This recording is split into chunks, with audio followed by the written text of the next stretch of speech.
सुप्रभात बच्चों, आज हम कक्षा 8 से वसंत भाग 1 का छठा पाठ का अध्ययन करने जा रहे हैं, जिस पाठ का नाम है भगवान के डाकिए। ये रियल में वास्तविक में कि ये कविता है, जिसके जो कवि हैं वो रामधारी सिंह दिनकर जी हैं, जो काफ़ी प्रसिद्ध कवि हुए हैं। आपके एग्ज़ाम में जो है कवियों से प्रश्न नहीं पूछा जाता है, केवल कवि का नाम और कविता का नाम ही पूछा जाता है। तो इसलिए मैं यहाँ पर कवि का परिचय आप लोगों को नहीं दूंगी, क्योंकि आपके एग्ज़ाम के पॉइंट ऑफ व्यू से जो है सिर्फ आप लोगों को इतना ही जानना आवश्यक है कि भगवान के डाकिए कविता के कवि कौन है, तो वो है रामधारी सिंह दिनकर जी। ठीक है, आप लोगों ने जो पिछले पाठ का अध्ययन, यानी कि आपने जो 5वें पाठ का अध्ययन जब मैंने आप लोगों को करवाया था, तो उसमें भी डाकिए शब्द का प्रयोग किया गया था। ठीक है, चिट्ठियों की अनूठी दुनिया में भी मैंने डाकिए शब्द का प्रयोग किया था।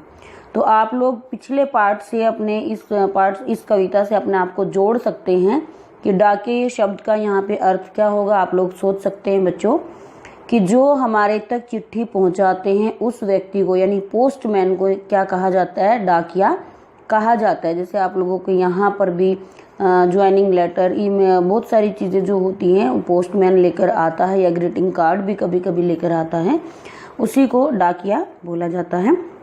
तो कविता को शुरू करने से पहले मैं आप लोगों को इस कविता का सार बता देती हूँ।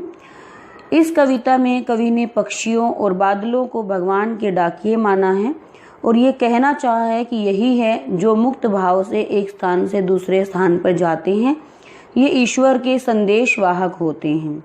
दिनकर जी का कहना है कि पक्षी और बादल ईश्वर के संदेश वाहक हैं। यहाँ पर ईश्वर जो शब्द आया है वो गॉड के लिए आया है, भगवान के लिए आया है। और उन्होंने पक्षियों को, यानी कि जो पंछी हैं आपके, जो आकाश में उड़ते हैं पक्षी, और बादल जो आसमान में छाए रहते हैं, उन दोनों को उन्होंने गॉड के संदेश, यानी कि गॉड की जो बातें हैं, जो उनके अच्छे अच्छे संदेश होते हैं हमारे लिए, वो जो मैसेज अंग्रेजी भाषा में बोलते हैं, उनको हमारे तक पहुंचाने का कार्य करते हैं। आकाश में पक्षी निरंतर एक स्थान से दूसरे स्थान पर विचरण करते हैं, और बादल घुमड़ घुमड़ कर इधर से उधर दौड़ते हैं। विचरण का क्या अर्थ है कि पक्षी एक स्थान से दूसरे स्थान पर पहुंच जाते हैं। ठीक है, ये दोनों भगवान के डाकिए प्रतीत होते हैं, क्योंकि इनको देखकर ऐसा एहसास होता है कि भगवान का संदेश पाकर एक विशाल देश को पार करते हुए दूसरे विशाल देश में जाते हैं। विशाल देश एक शब्द आया है, मतलब बहुत बड़े देश। विशाल देश का अर्थ क्या है यहाँ पे अर्थ है बहुत बड़ा देश, बहुत, जैसे भारत एक विशाल। आप लोगों को अर्थ निकालने का प्रयास करना है, ये एक बहुत अच्छी कला मानी जाती है।